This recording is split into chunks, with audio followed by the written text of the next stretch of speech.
Hey, bite tongue, what's up? It's the Culture Detective here, investigating your favorite movies. And yesterday I bit my tongue, but now it's still hurting, but it's better now.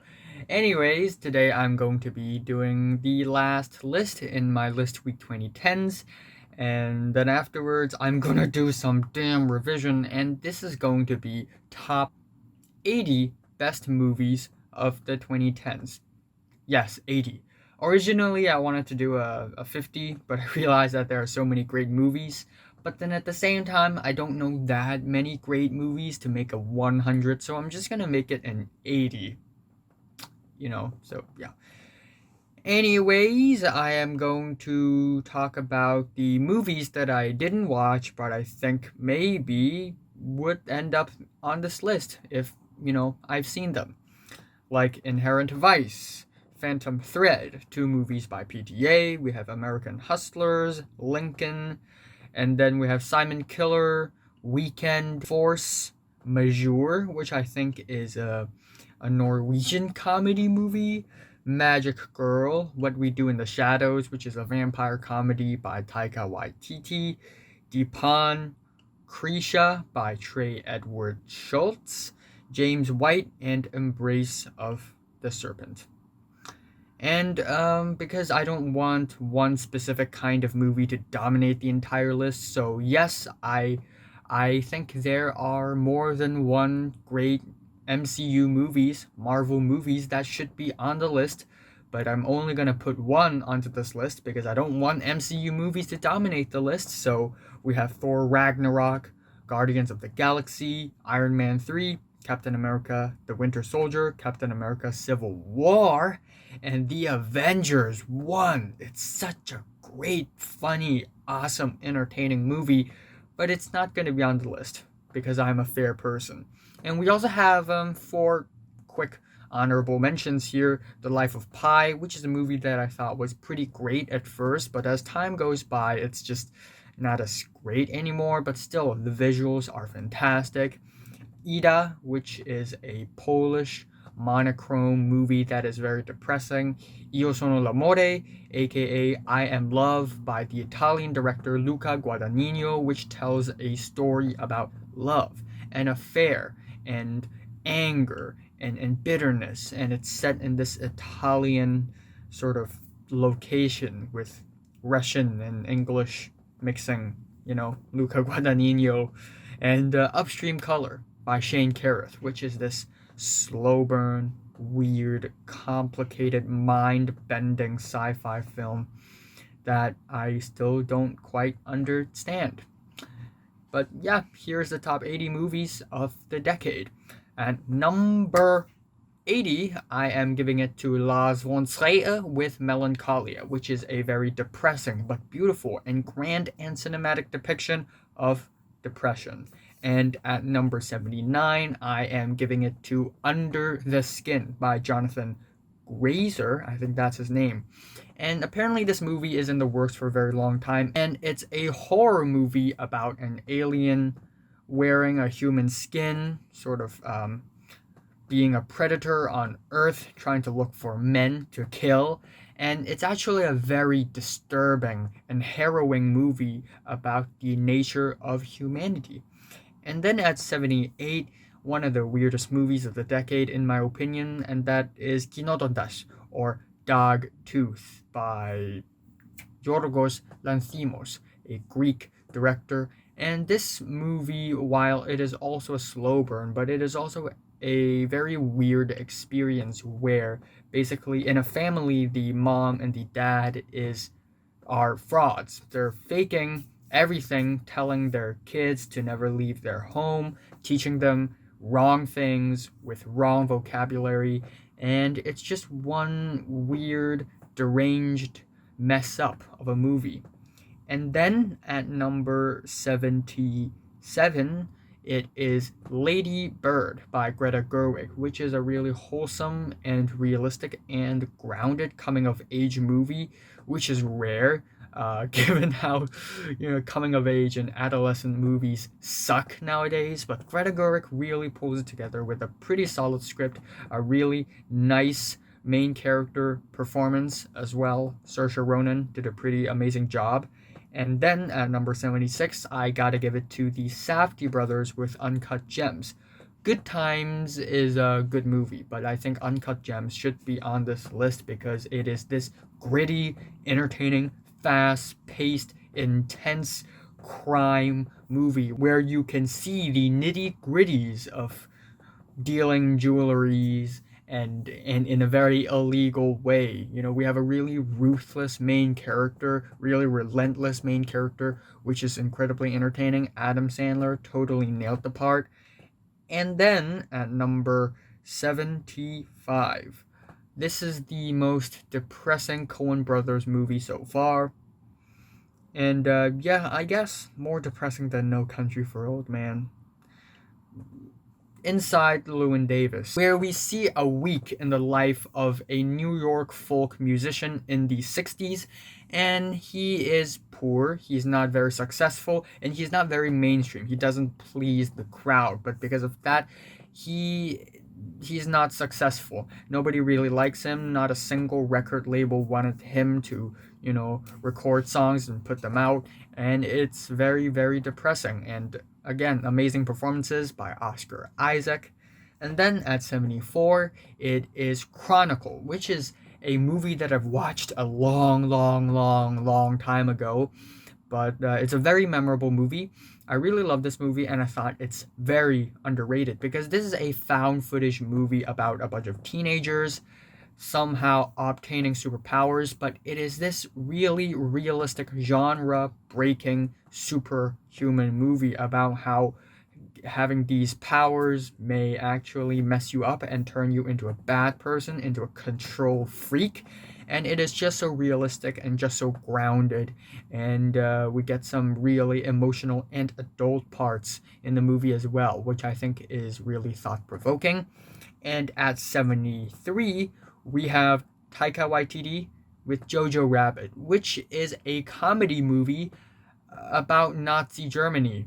Yes, that's a very bold idea, but it still really works out because actually this is a very wholesome and sweet movie about Nazis, which again is crazy, but it's more about the acceptance of Jews and how originally the kid really didn't like Jews and was really into the whole Nazism thing, but how he later on discovers that acceptance is important.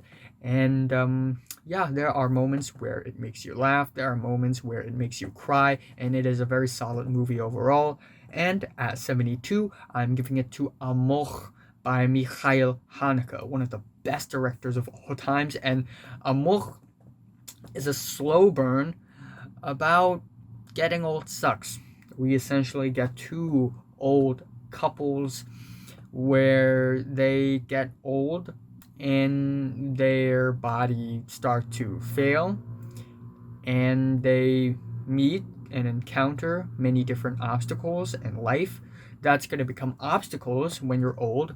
And this movie just depicts a very depressing but descriptive view of what getting old feels like. Time slows down, but at the same time speeds up, and everything seems bland and tasteless, and it's very saddening, to be honest. Very saddening. And at number 71, also a very depressing movie, and it is Shame by Steve McQueen, a very grim and depressing depiction of sex addiction. And at number 70, I'm giving it to an Iranian film that is a separation. Apparently it is a Judaya Nader Esimin, but I may be pronouncing it wrong, so here's some Persian for you guys.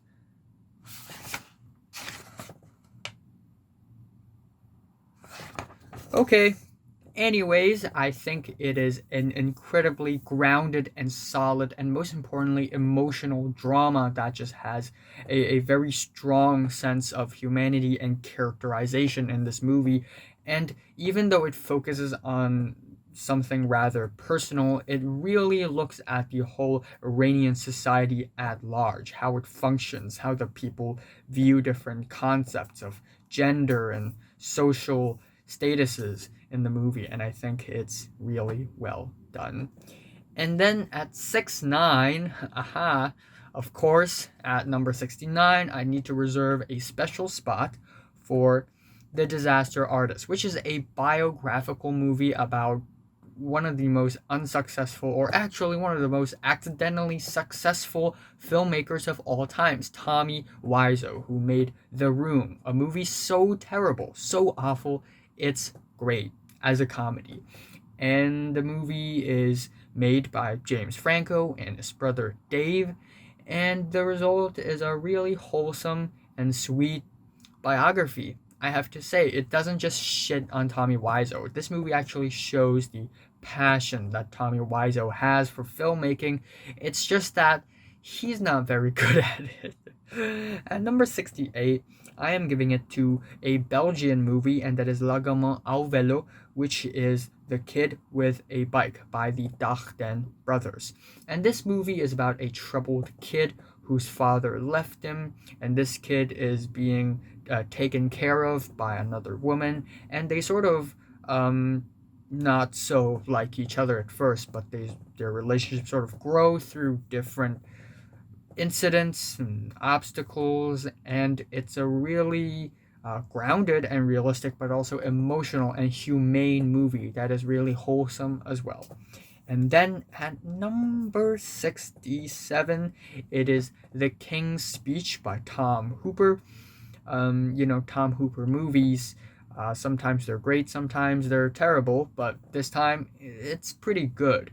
The King's Speech is a really intelligent, but also refreshing and unique period piece about an English king, but this time it's not some sort of complicated political thriller movie. It's a personal drama about how the king needs to overcome his stuttering. And that's the movie. And it's brilliantly portrayed. It's not boring at all. I think Geoffrey Rush is amazing. Colin Firth is amazing as well. And then at 66, Drive by Nicholas Winding Refn. I don't know how do you pronounce his name. But this movie is about a stunt driver in daytime, but a getaway driver at nighttime who accidentally got himself tangled up in a bunch of mafia, gangster, criminal stuff, which had brought misfortune to the people around him. And it is violent. It is gritty, it is grim, it has a really nice retro style, it has amazing musical choices, and just great directing overall. And then at 65, I am giving it to Barry Jenkins' If Beale Street Could Talk, which is also a very wholesome and powerful movie about a man who is in jail for the things that he had not done.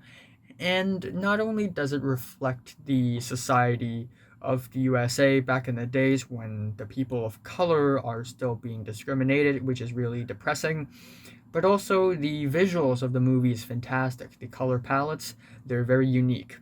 And then at 64, I am giving it to Argo by Ben Affleck. He went from a terrible filmmaker to someone who actually makes a good movie. We have Argo, which is also another period piece about a bunch of Americans going to the Middle East trying to rescue their friends who are stuck there.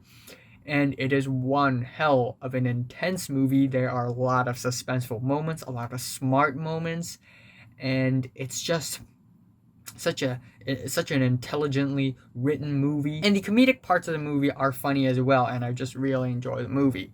And at number 63, I am giving it to The Tree of Life by Terrence Malick, which is a very polarizing movie because the plot is kind of non-existent, but this is an experience movie. It's a transcendental life movie. It's a movie about the cycle of life, and it's a movie by Terrence Malick, so you're going to expect amazing visuals that feel very fluid and natural because we have Emmanuel Lubezki as the DP.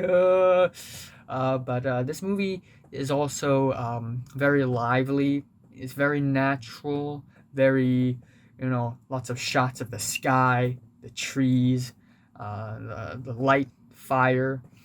And it's a movie about a family back in the 80s or the 70s, I think, where one of the family members passed away, and then it flash forwards back to the future where the brother of that family member reflects on the past, and it's sort of this throwback experience movie of accepting mortality, accepting the cycle of life, and looking at life in a way more larger view. And it's a very beautiful movie that, yes, doesn't have a plot, but it's still powerful. And then at number 62, I am giving it to The Social Network by David Fincher, a biographical movie about Mark Zuckerberg, the founder of Facebook. And this movie is exactly about the founding of Facebook. And it's a very impressive movie because this movie isn't accurate. Well, not completely inaccurate, but this movie takes on the original story in real life, but makes it something riveting, something interesting, something entertaining with different character relationships, and a very interesting depiction of Mark Zuckerberg by Jesse Eisenberg. And amazing editing, amazing score by Nine Inch Nails, and just the creative process behind the creation of Facebook is really interesting. And at 61, a special movie here, we have Enter the Void by one of the most underrated filmmakers of all times, Gaspar Noé. And Enter the Void is a movie about a guy who got shot and die and sort of float around in this world as a spirit, as a ghost, and look at the people whom he knew in the past life and sort of reflect on his past at the same time. And it's a really beautiful movie. It's very morbid. It's very light because you actually literally float and levitate around. The visuals are friggin' amazing in this movie. They're trippy, they're disturbing, they're intense. Okay, I'm back. At number 60, I'm giving it to a Russian film by the director name of Andrei Zvyagintsev, and it is Leviathan. And he had made a couple of great movies in this decade. Alina is one of them, but Leviathan is, I think, his best movie this decade, which is a grim and depressing drama about just people corrupting. And this movie is about a lot of things: the corrupt government, people being disloyal, being dishonest, cheating on their wives, cheating on their husbands, actually, affairs, people emotionally breaking down. Is a pretty grim movie. I mean, this movie is shot in northern Russia, so you can already imagine how depressing this movie looks. And it's just a really solid drama with a very tragic ending, I have to say. And then at number 59, I am giving it to the latest movie by Martin Scorsese, master director, and that is The Irishman, which is a 3.5 hour long gangster epic featuring Robert De Niro, Joe Pesci, and Al Pacino. Three great actors. And it is a fantastically acted, fantastically written gangster epic with a lot of time jumps, because this isn't just some small part of a life story. It is actually the entire story from the start to the end, and it just tells a really compelling and emotional and deep story. And at number 58, I am giving it to another David Fincher movie, and that is The Girl with the Dragon Tattoo, which is a dark, edgy, crime, detective, whodunit, murder mystery movie, which is more than just a detective story, because this movie also involves some really other kind of messed up things that can be considered action or even thriller. And so we get some crazy body transforming performances by Rooney Mara, which is unforgettable. And we get plot points that are just scary, messed up, and it's just really unforgettable. And then at number 57, on the more fun and lighthearted side, we have Baby Driver by comedy master Edgar Wright. Baby Driver is a movie about a getaway driver who drives really, really well. But again, he get tangled. He got tangled in a bunch of gangster mafia stuff, and he tries to get himself out of it, but kind of fails to. And so we have the movie. And this movie is really, really special because Edgar Wright, he's an amazing director, and there are scenes in this movie that are completely in sync with the music. And the musical choices themselves are fantastic. Edgar has an amazing taste in music. The editing is fantastic. The driving scenes are all very entertaining. And overall, it's a really fun movie, I have to say. And then at number 66, we have Mommy by Xavier Dolan, which is a Canadian-French movie shot in the ratio of 1:1 about a troubled teen who lives with his mom, a widowed mom, and sort of their troubles and their obstacles because the teen has ADHD and violent tendencies, and his mom is nearly breaking down after being widowed. And there's this new law where you can submit your kid to sort of this asylum, this mental asylum, this hospital, if you're a widow. But the mom doesn't want that because she loves his child. So there are just so many different obstacles to overcome, so many legal issues to overcome. And it's just a very beautiful and wholesome movie about interpersonal relationships and about overcoming obstacles. And it's not a very slow movie either. I mean, there are some actually well shot, really emotionally intense scenes here that I find memorable. 65, call me a mainstream pleb, but I have to give it to X-Men Days of Future Past, which I think is one of the best X-Men movies, one of the most entertaining, I have to say. The story isn't as all over the place, the characters are actually likable, and this is one of the freshest and most unique X-Men movies because it presents such a bold idea that is jumping timelines. And when time traveling is involved in a movie franchise, it's going to get incredibly messy. So X-Men Days of Future Past, great cast ensemble, and just a really fun movie with every single act being as entertaining and as solid as possible. And then at number 54, Airy Aster's Hereditary. And this movie is the directorial full-length feature debut of Airy Aster about a family haunted by the deaths of a couple of family members, and demonic, messed up, evil, spiritual stuffs happen. And it actually is refreshing because the cinematography, the editing, the music by Colin Stetson are not generic at all, and the plot points, the way it builds tension, is not cliche at all. Ari Aster actually presents something refreshing, something new, and something really, really memorable and really scary and suspenseful at the end of the movie that I just absolutely love. And Toni Collette, damn, very amazing performance.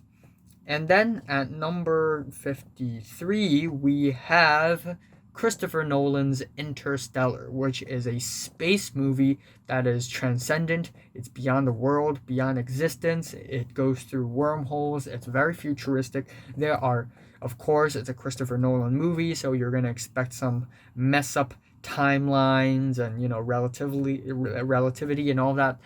And it's complicated. It's very ambitious, but it's still beautiful, it's powerful, and it's really moving because at the end it just boils down to a very beautiful and solid father-daughter relationship.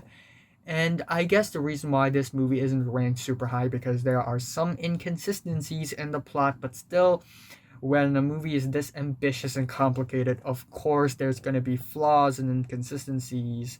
It's inevitable. And then at number 52, it is another mainstream horror movie, and this time it's Get Out! Get Out! And this is the directorial debut of Jordan Peele, who is really funny in real life, but he makes some scary ass movies. And Get Out is a very amazing, conscious racial tinged horror movie that actually comments on the racial tension of the USA very intelligently, because it doesn't just show how, oh, white people bully black people very bad, but there are actually more depth to it that I really enjoy. But the scares themselves are really solid. The ending is very, very smart. And Jordan Peele just wrote a solid story, I have to say. And at number 51, it is Split by M. Night Shyamalan, one of his better movies. And Split is a very not a very ambitious movie. It's not that complicated or epic, but because of that, this movie is concentrated. It is focused, and three girls being locked up by a crazy dissociative disorder guy, Kevin, who actually has 24 personalities, and one day the 24th personality is going to show up and it's going to kill those three girls by eating them alive. Pretty messed up. But yeah, the scenes here, they're very suspenseful, but at the same time, they're very creative. Every time Kevin or James McAvoy is on screen, it's super friggin' entertaining, because you never know, you can never expect or predict what's going to be his next move. So it's a very riveting and fun movie, in my opinion. Incredibly underrated, and amazing performances. I really like Anya Taylor-Joy in this movie as well. And then we have number 50 with 1917 by Sam Mendes, which I know has its cheese, has its corny moments, but overall it is a very epic and impressive cinematic experience where they try their best to pull off this one-take movie style for a World War I movie with Roger Deakins as the DP. So of course it's bound to be great. And it's just a very intense movie because it really shows you the scale of war and puts you into the movie in the shoes of one of its characters because of the whole handheld one take thing. And at number 49, I'm giving it to the gut-wrenching war movie that is Sophia, or Son of Saul, by Laszlo Nemes, a Hungarian director. And this movie is a Holocaust movie that focuses on one specific person throughout the entire movie. Amazing use of focal length, and it focuses on a guy who sort of works for the Nazis, even though he's a Jew and he'll be eventually killed, but he sort of works for the Nazis temporarily to clean up gas chambers and sort of throw away bodies. And it tells a very gut-wrenching and grim story about how he mistook one of the bodies for his son, and he wants to bury that body, but later on realized that it's not really his son. And it's a very powerful movie because it's very emotional, but it also shows the tragedy that the Holocaust is without making it super epic or super large in scale, but we sort of see it in a more minimal perspective, and it still works super well because it has its emotional depth and impact. And then at 48, another accessible mainstream movie, and that is War of the Planet of the Apes. Actually, the Planet of the Apes franchise, in my opinion, is pretty great in general. All three of the movies are very consistent. They're consistently riveting, emotional, and a very intelligent comment on human society. And the last movie in particular is, I think, the best because it brings the biggest punch to its audience, and it has the most impactful storylines of all. At 47, unfortunately, directed by Roman Polanski, but it's a friggin' great movie, and that is The Ghost Rider, starring Ewan McGregor and Pierce Brosnan. And this movie is about a ghost writer who works for a former UK Prime Minister who not accidentally, because the minute he worked for the former Prime Minister, he got himself tangled up in a web of political thriller where we have CIA and MI6 and the UK government and different governments, different assassination attempts, and it's all very thrilling and scary. And even though this movie isn't violent, bloody, gory, or extreme, but the sense of political thriller is very, very present here, and it's actually very thrilling and scary. There are some legitimately suspenseful scenes. The ending is genius. It leaves me thinking about the ending for a very long time, and I think it's just a very solid movie that I think anyone could get into because it is easy to understand, it is accessible, yet it is very intelligently written, and it is riveting.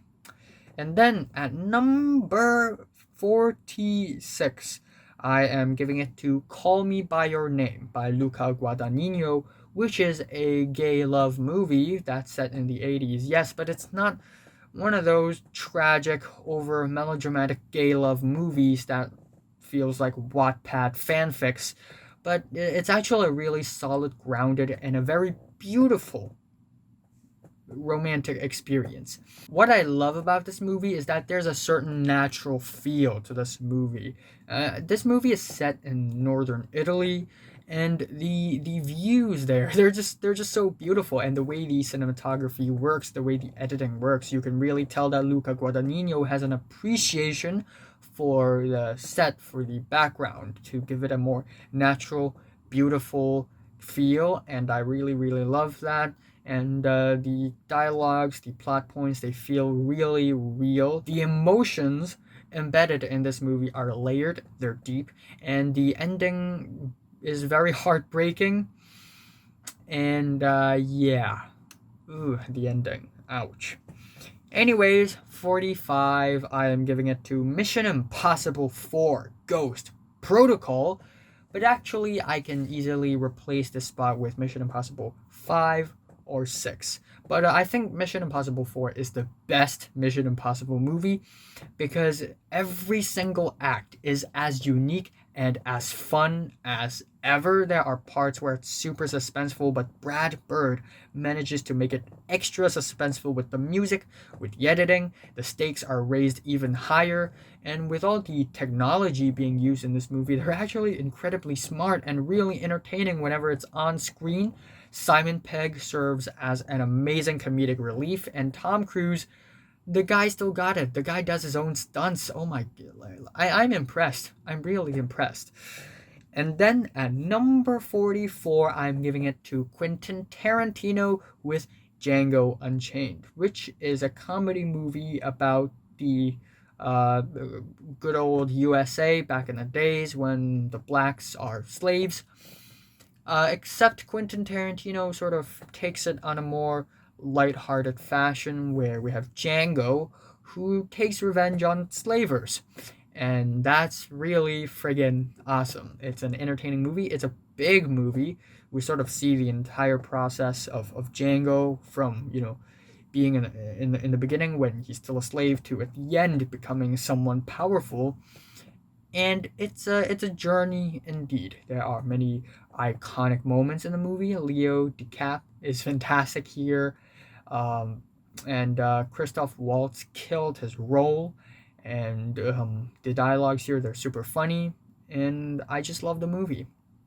And then at 42, at 43, it is Midnight in Paris by Woody Allen, which is a very gorgeous and a very laid back movie about somewhat time travel fantasy movie, even though it doesn't feel like it. But essentially, the main character, who is in the present day in Paris, uh, suddenly get transported to the 1920s and the 1930s and meet a bunch of famous people. And if you don't know who all these famous people are, maybe this movie's not going to be as entertaining for you. But for me, I really enjoy the heck out of it. We got Hemingway, we got Fitzgerald, we got Dolly. Dolly only has like a couple of scenes, but Dolly, amazing. Okay, Adrian Brody as Dolly. I want him to do a biopic for Dolly, to be honest. And then we got Picasso here, and it's just a really wholesome movie. because the movie is essentially a love letter for Paris, and it just depicts Paris in such a beautiful and classy way. Even though in real life, Paris is not really that, beautiful of a place. Everybody knows that. Have you been to the underground metro of Paris? Yeah, it's still a very beautiful, gorgeous movie that has a very nice, laid back vibe that gives this movie a bold presentation. And yeah, Marion Cotillard, Léa Seydoux, uh, Owen Wilson, all great. At number 42, my favorite Gaspar Noé movie of the decade, and that is Climax, which is this crazy, trippy, disturbing, epileptic, anxiety-inducing movie about a bunch of dancers, adolescent dancers who are horny and violent, and they were all drinking this drink, and someone spiked this drink with LSD, so everybody got high. And when everybody got high, oh wow, they all went insane. It's a nightmare. It's a vomit-inducing nightmare where everyone's just beating each other up. Everyone's fucking. I mean, there's some really dark and messed up stuff happening here that I do not want to get into right now. But it's stomach churning. It's gross. And it's nightmarish, and it's epileptic with the constantly blinking lights blasting techno beats throughout the entire movie. And every time there's a dance sequence, it is fantastic. It is so tight, and every single dancer here, their dance moves are amazing. And Sofia Boutella, in particular, the main character, really gave a lot when it comes to acting, and the long takes here are incredibly impressive. And Gaspar Noé is such an underrated director. His movies don't get enough box office, and that pisses me off. Go watch his movies, please. And then at number 41, I am giving it to another Martin Scorsese movie, and this time it is The Wolf of Wall Street, which is a movie about Jordan Belfort, who started off working on Wall Street as a person who's not so rich, but later on sort of climbed up the wealth ladder and the power ladder when it comes to stock broking, as a stockbroker, and he becomes this douchebag, asshole, rich guy who sort of dodges the FBI and sort of pushes away his responsibilities. And it's a very amazing character portrayal and character study in this movie, and it's also very fun. It's a very fast-paced movie, even though it's 3 hours long. I think that every single scene serves its purpose. A lot of iconic scenes, a lot of iconic lines here and there, a lot of ups and downs, twists and turns, and it's just such a thrilling and ambitious movie. And I thought it's freaking fantastic. The acting, Jonah Hill broke typecast, and Leo DiCap is amazing as always, and Martin Scorsese scored himself another fantastic movie. And I guess I still have some time left, so I'm going to talk about 5 more movies, because at number 40, we have La piel que habito, a Spanish movie, and in English it is The Skin I Live In, and it is a movie directed by Pedro Almodóvar. And this movie is one of the weirdest and most messed up and gross thriller movies I've seen all decade about gender bending and skin surgery. It's bound to be gross. It's very surgical, very biological, sinfully biological, and very gripping performances by Antonio Banderas, and great storyline overall. I love the themes of moral ambiguity being explored in the film as well. And then at number 39, it is Anomalisa by the fantastic, amazing master writer Charlie Kaufman. And Anomalisa is actually an animation movie, an animated feature that is R-rated, because it explores some adult themes where the main character, he feels distant from other human beings in the world. Everyone has the same face, has the same voice, and he just feels bland. His life feels bland and tasteless and pointless.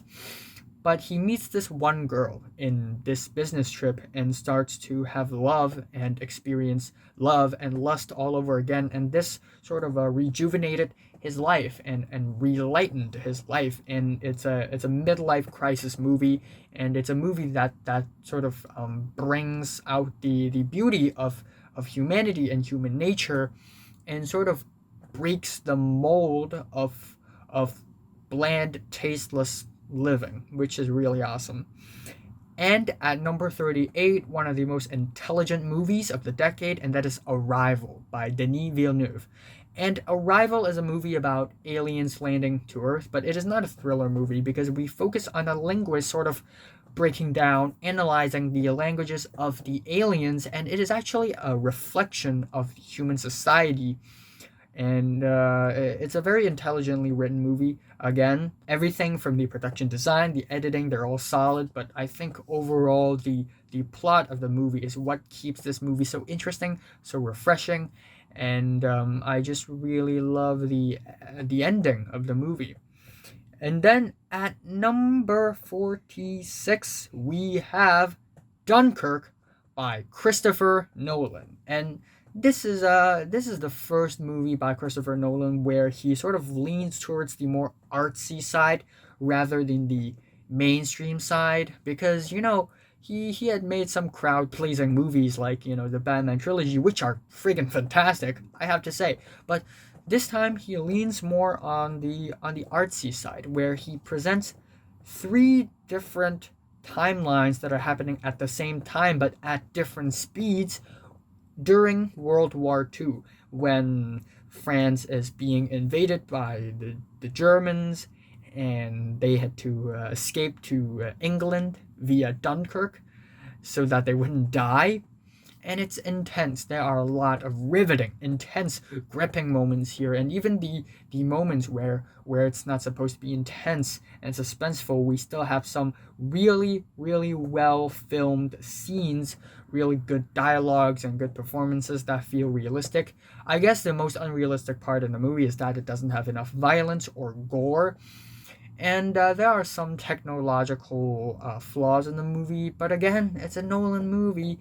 It's ambitious, it's complex, it has its amazing moments, and how all these storylines sort of intertwine with one another is just brilliant. Amazing movie. And then at the end of this video, I am going to give it The Martian by Scott Ridley.